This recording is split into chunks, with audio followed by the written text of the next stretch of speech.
Okay, let's take a quick look at the X-Men Team X-Jet and Storm. Well, first off, I would to say Storm looks pretty good.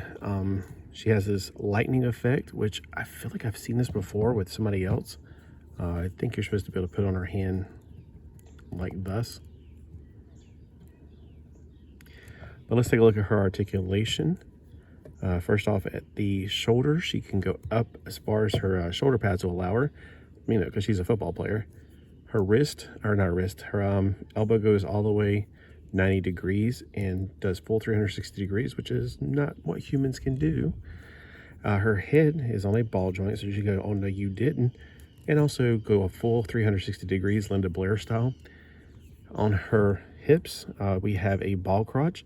The ball crotch can go all the way up to where she is in the full sitting position, but this right here is going to hinder her. Now, does this come off? Well, let's find out in a minute, because I don't want to sit here and try to mess with this when I'm trying to put her into the ship. All right, let's put the knees in full. They don't go down a full 90 degrees. They can do the 360 degrees though, which is something that I can't do. I almost could before.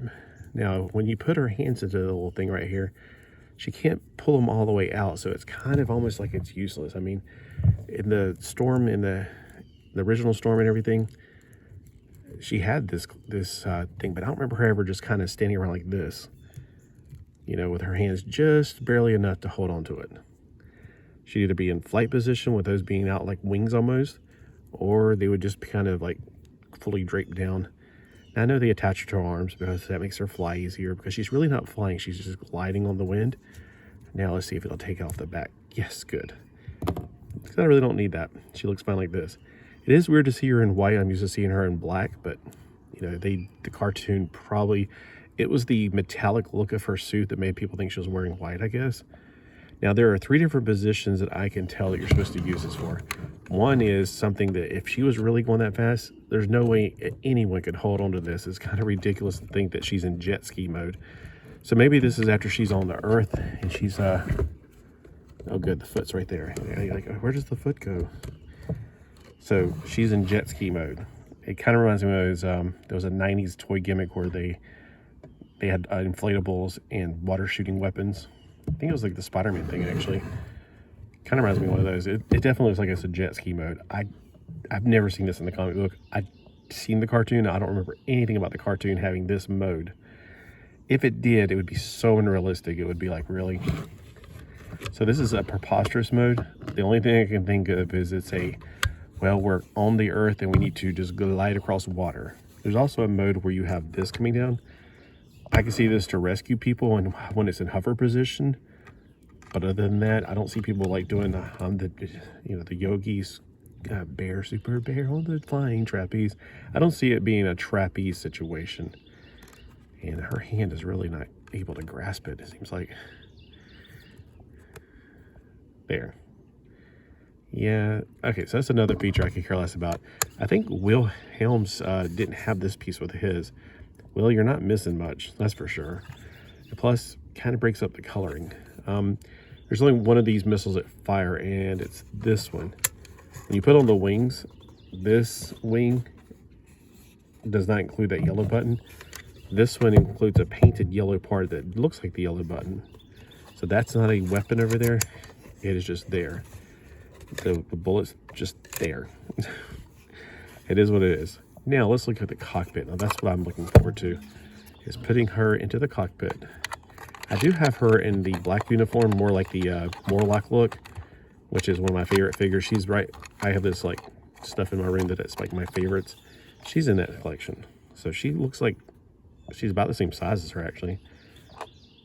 I almost wonder if she's got the same head and everything. I might do a comparison video later of those two. But it's getting kind of damp out here. I wonder if we're going to get sea fog today, because it's been cloudy off and on all day, mostly on. There we go. All right, we got the red, yellow, and blue, which is very iconic colors. Not so much for the X-Men, because the X-Men are more known for the yellow and blue, or the gold and blue, I should say. There's the gold team and the blue team, which was separated around 1991.